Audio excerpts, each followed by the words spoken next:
Hello everyone, आप सभी का मेरे चैनल पे एक और बार स्वागत है। मैं उम्मीद करती हूँ कि आप सब बेहतर है, अपनी ज़िंदगी में आगे बढ़ रहे खुशी खुशी। तो आज का जो टॉपिक है आपके साथ, आप सभी के साथ बोलने का, प्लीज़ मेरे चैनल को सब्सक्राइब कीजिएगा। अगर जहाँ भी मेरी वॉइस पहुँच रही है मुझे प्लीज़ सपोर्ट कीजिए ताकि मुझे लोग सुनें, क्योंकि पर्सनल गाइडेंस मैंने कर रखा है बंद। मैं चाहती हूँ कि लोग मुझे सुनें, क्योंकि यहाँ पे वीडियो के ज़रिए मैं जितना भी गाइडेंस दूँगी वही अल्टीमेट गाइडेंस होगा हर एक इंसान के लिए। तो अब मैं ये कहना चाहती हूँ कि जो ये जर्नी है, ट्विन फ्लेम जर्नी, मैं एक बात कहना चाहती हूँ कि यहाँ पे आपको बहुत सारे लोग मिलेंगे, ठीक है? टॉपिक ये है कि आपको ट्विन फ्लेम जर्नी को कैसे चलाना है और लोग आएँगे तो कैसे हैंडल करनी है, ठीक है? अभी यहाँ पे बहुत सारी चीज़ें जानने की आवश्यकता है कि यहाँ पे जो इंसान आपकी ज़िंदगी में आ रहा है वो है कौन? सोलमेट है, कार्मिक है, हायर फ्रीक्वेंसी सोलमेट है, ट्विन रे है, और कौन है अल्टीमेटली डीएम। अब डीएम के बारे में ज़्यादा मुझे बोलने की आवश्यकता नहीं है, क्योंकि यहाँ पे बहुत सारे लोगों को पता है कि डीएम के साइन क्या होते हैं। सबसे बड़ा साइन यही होगा, इनर वर्क स्टार्ट करेंगे, फॉल्स ट्विन फ्लेम यानी कि ट्विन जैसा इंसान जो बहुत ज़्यादा इगोइस्टिक इंसान होगा आपकी ज़िंदगी में वो जाएगा चला, और जो आपका असली डीएम होगा वो ज़िंदगी में वापस आता है। तो ये सबसे बड़ा साइन होता है, जिसको देखकर आप स्पिरिचुअलिटी की ओर आगे बढ़ते हैं, वही आपका डीएम होता है। लेकिन यहाँ कोट अनकोट डिवाइन मैस्कुलाइन सब नहीं होते। डीएम एनर्जी किसी में हाई हो सकती है तो उसको टीएफ बोला जा सकता है, कि लोग कहते हैं चल कि टीएफ जर्नी सबका ट्विन फ्लेम होता है। ये भी एक कॉन्सेप्ट है। तो सबका अगर ट्विन फ्लेम होता है तो अपने हिसाब से लीजिएगा, लेकिन मेरे हिसाब से जितना मुझे पता है डीएम सब नहीं होते, डिवाइन मैस्कुलाइन सब नहीं होते हैं। अगर किसी इंसान के बारे में आप प्रॉपर जानते हैं तो वो इंसान आपका डीएम नहीं हो सकता। माफ़ करें लेकिन ये सच है। डीएम के बारे में धीरे धीरे पता पड़ती है, और डीएम जो है लॉन्ग डिस्टेंस में होना आवश्यक नहीं है, लेकिन अब लॉन्ग डिस्टेंस हो जाता है बीच में, ठीक है? तो ऐसा ही होता है, डिवाइन मैस्कुलाइन ऐसा ही होता है। अब डिवाइन मैस्कुलाइन के बारे में इतना तो मैंने कह दिया। अब जर्नी को कैसे टैकल करना है, ये एक बात समझ लीजिए, मेरी ज़िंदगी में मेरा कोई गाइड नहीं था जब मैं इस जर्नी में आई थी। हाँ, एक चीज़ के लिए गाइडेंस मुझे अवश्य मिली थी, लेकिन बहुत सारी चीज़ों के लिए गाइड मेरे पास कोई नहीं था। मैंने जितना भी एक्सप्लोर किया है, खुद से एक्सप्लोर किया है। बहुत ज़्यादा टफ़ अवेकनिंग मेरी हुई है, और इस वजह से मैं इतना सब कुछ कह पा रही हूँ अब सबसे। अब बात ये है कि डीएम के अलावा जितने भी लोग जर्नी में आपको मिलेंगे उन सबको कैसे टैकल करना, आप ही को टैकल करना होगा, डिवाइन फेमिनाइन को ही टैकल करना होगा। और मैं डिवाइन फेमिनाइन को यहाँ पे गाइडेंस देती हूँ, और यहाँ पे मैं डिवाइन फेमिनाइन्स के लिए गाइडेंस दूँगी। तो डिवाइन फेमिनाइन को ही टैकल करना होगा। अब कैसे टैकल करना होगा, ये बहुत बड़ा क्वेश्चन मार्क है एक इंसान के लिए। तो मैं शुरू करती हूँ कि कैसे टैकल करनी है। पहली बात, जर्नी की शुरुआत में कौन किस वजह से आ रहा है ये जानना एक डीएफ के लिए बहुत मुश्किल है, क्योंकि उसको समझने की ज़रूरत होती है। एक तो उसके पास कोई गाइडेंस नहीं होता। दूसरी बात, कौन किस इंसान के लिए अनअवेकन अवस्था में कोई इंसान आ रहा है, आपके दिल को सहला रहा है, आपको बहुत खुशी मिलेगी, ठीक है? पहली बात तो इस वजह से आपको ऐसा लगेगा कि अरे डीएम तो इस दुनिया का सबसे घटिया इंसान है, ठीक है? डीएम मुझे पुश बैक कर रहा है और यहाँ पे बहुत सारे लोग मुझे आहा हू कर रहे हैं। लेकिन बात यह है कि डीएम ही आपका असली दोस्त होता है, चाहे वो आपके सामने रहे ना रहे।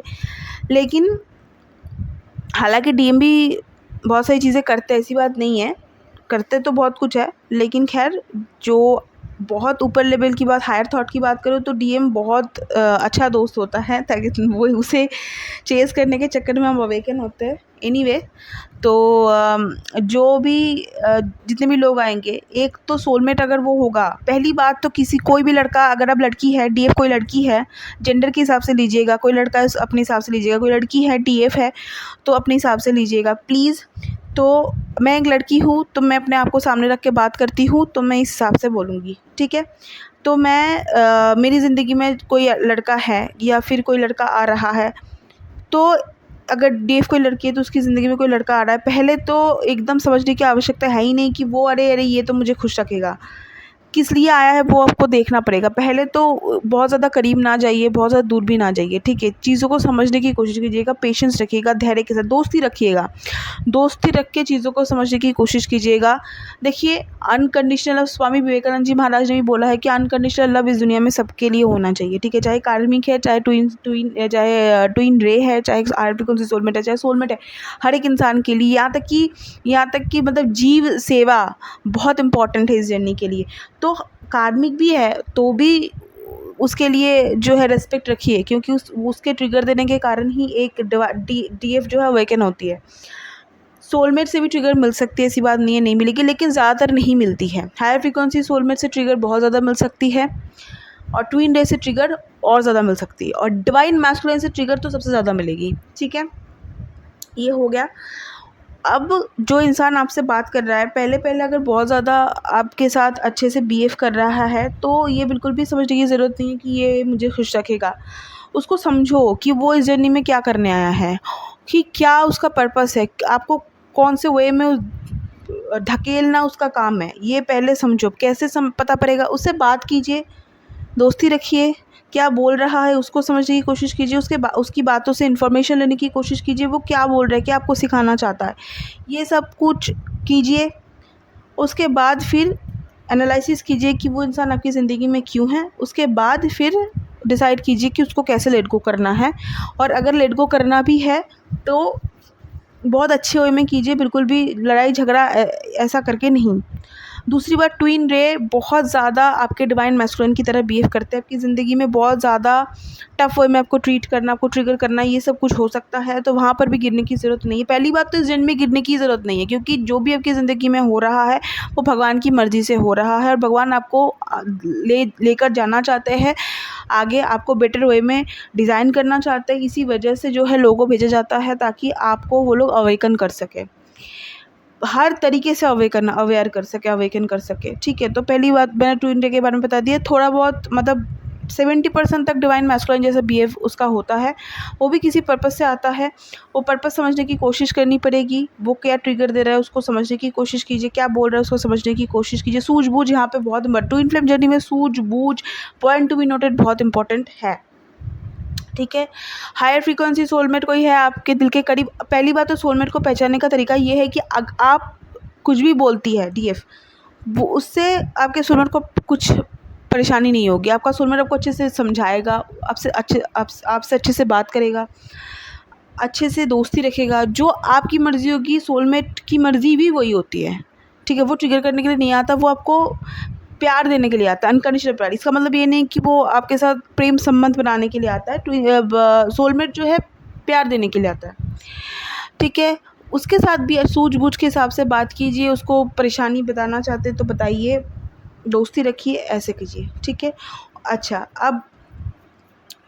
अब ये तो हो गया। अब हायर फ्रीक्वेंसी सोलमेट यानी कि आपके दिल के बहुत करीब वाला इंसान होगा, लेकिन वो ट्रिगर भी करेगा, लेकिन वो संभालेगा भी। तो ये हायर फ्रीक्वेंसी सोलमेट की जो है होती है एनर्जी, और उसके साथ भी आप दोस्ती रखिए, बात कीजिए। ऐसी बात नहीं है ये सारे लोग एक साथ आएंगे, एक करके आएंगे। दिन भर आपको बात करने की ज़रूरत नहीं है, सारे लोग एक करके जर्नी में आते हैं। आपकी जर्नी आप पे डिपेंड होती है कि कितने सालों में आप कंप्लीट कर सकती है, लेकिन ये सारे लोग जो होते हैं ये एक करके ही आते हैं। तो आपको वहाँ पे सूझबूझ के हिसाब से काम लेने की ज़रूरत है। वो जो कह रहा है उसको एनालिसिस करना, उसको समझना बहुत इंपॉर्टेंट है। हायर फ्रीक्वेंसी सोलमेट आपको ट्रिगर करता है, लेकिन संभालता भी है। तो ये हायर फ्रीक्वेंसी सोलमेट की निशानी होती है। लेकिन डिवाइन मैस्कुलिन, इनमें से जो भी आपका डीएम है, ठीक है, जो भी डीएम है, डीएम तो पहली बार सामने नहीं आता, अगर आता भी है तो फेक अकाउंट से, इधर से उधर से, इधर से उधर से, ठीक है। अब इसका कारण भी होता है, तो उसके ऊपर किसी और दिन चर्चा करेंगे। तो डीएम को संभालने का तरीका यही है कि डीएम के साथ आपको पहली बार डीएम से डरने की ज़रूरत नहीं है। डीएम आपका कभी बुरा नहीं चाहता है, ठीक है। और वो अगर कुछ ट्रिगर कर रहा है या फिर आपको डीएम से डर लग रहा है, तो आप बिल्कुल बेफिक्र हो जाइए, किसी भी बात के लिए आपको डरने की आवश्यकता नहीं है। चाहे कोई भी बात है, चाहे मैं यहाँ यूट्यूब है, मैं नहीं बोल सकती हूँ, लेकिन चाहे कोई भी बात है, डीएम से डरने की ज़रूरत नहीं है। वो आपकी सिक्योरिटी का ख्याल रखता है। अगर वो फेक अकाउंट से भी बात करता है आपका डीएम, तब भी वो आपकी सिक्योरिटी का ख्याल रखेगा। डीएम ऐसा इंसान होता है, तो डीएम से डरने की ज़रूरत नहीं है। डीएम को लेकर बेफिक्र हो जाइए, और डीएम आप ही के लिए है, तो आप स्पिरिचुअली अवेकन होंगी डीएफ, तो डीएम आपकी ज़िंदगी में वापस आ जाता है।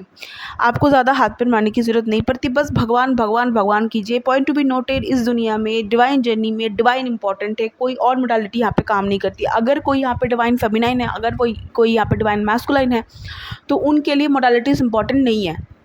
उनकी जर्नी के हिसाब से यहाँ पे कोई भी जो तरीके हैं, मॉडर्न ज़माने के तरीके, स्पिरिचुअल तरीके, वो इम्पॉर्टेंट नहीं है। यहाँ पे सिर्फ भगवान इंपॉर्टेंट है। भगवान के सामने बैठकर दुआ सुगराएंगे, चीज़ें सही हो जाती है। भगवान आपको साइन दे देते हैं। और स्पिरिचुअली ग्रोथ करने का सबसे आसान तरीका है नाम जप। ठीक है, इसके लिए आप स्वामी प्रभुपाद जी महाराज को जो है फॉलो कर सकते हैं, उनकी बातें सुन सकते हैं। बेटर वे में ज़िंदगी को डिज़ाइन करने के लिए उनके सत्संग सुनना आवश्यक है। एकांतिक सुनिएगा, आपको हेल्प मिलेगी। ठीक है, तो इस तरीके से जो है स्पिरिचुअली ग्रोथ कीजिए, तो चीज़ें आपके सामने आ जाती है 3D में। तो इसी को कहा जाता है 5D हाई वाइब्रेशन। और 5D हाई वाइब्रेशन में होने की वजह से 3D में आपको स्पिरिचुअल साइन मिलने लग जाते हैं, जिससे आपको समझने में आसानी होती है कि आपको जर्नी में किस वे में जाना है। तो ये है पर्टिकुलर बात। तो इसी तरीके से जो है जर्नी को आगे लेकर जाना होता है।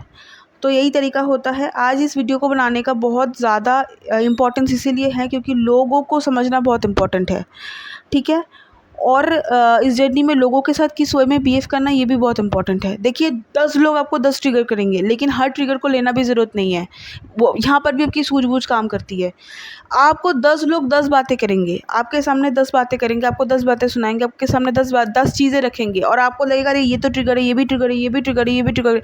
लेकिन हर ट्रिगर को लेना भी सही नहीं है कि कहेंगे तो फिर आप ही का दिमाग ख़राब होगा कि भाई इसने ये भी बोला है, इसने वो भी बोला है। ठीक है, लोग आपको सुनिए, जितने भी लोग आपको इस जर्नी में मिलेंगे सभी आपको मंजे हुए खिलाड़ी मिलेंगे। ठीक है, और सभी आपको नीचे गिराने की कोशिश करेंगे। आप ऊपर उठेंगे, नीचे गिराएंगे।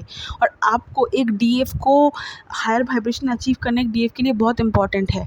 हायर वाइब्रेशन का मतलब है आपको अपने आप में खुश रहना पड़ेगा। आपको लगेगा कि आपको ऐसा बनाना पड़ेगा अपने आप को कि आपको किसी भी इंसान की ज़रूरत नहीं है। इसी को हायर वाइब्रेशन कहा जाता है। आप रोना है, एक बार रो लीजिए, लेकिन हमेशा रोने की ज़रूरत नहीं है, क्योंकि आप अगर इमोशनली बहुत ज़्यादा रोने लग जाती है तो फिर लोअर वाइब्रेशन अचीव कर लेती है। इससे क्या होता है, इससे परेशानी होती है। लेकिन एक बार रोना भी इंपॉर्टेंट है, चीज़ें मतलब दिल हल्का करना भी इंपॉर्टेंट है, लेकिन हमेशा रोना इंपॉर्टेंट इस जर्नी में नहीं है। मैं बोल देती हूँ जो सही है वही बोलूँगी मैं। ठीक है, अब लोग आपको मैंने बोल दिया 10 लोग 10 ट्रिगर देंगे। हर एक इंसान के ट्रिगर को लेने की ज़रूरत नहीं है। वहाँ पर भी सूझबूझ काम करती है। सूझबूझ के हिसाब से समझने की कोशिश कीजिए कि ये इंसान जर्नी में क्यों आया है, फिर उसको tata bye bye let go कर दीजिएगा, नहीं तो आप ही का दिमाग ख़राब होगा। ओके, तो आई होप कि आप सभी के लिए ये वीडियो बहुत ही ज़्यादा हेल्पफुल रहा है। तो बाकी थैंक यू सो मच मेरा वीडियो देखने के लिए। बाय।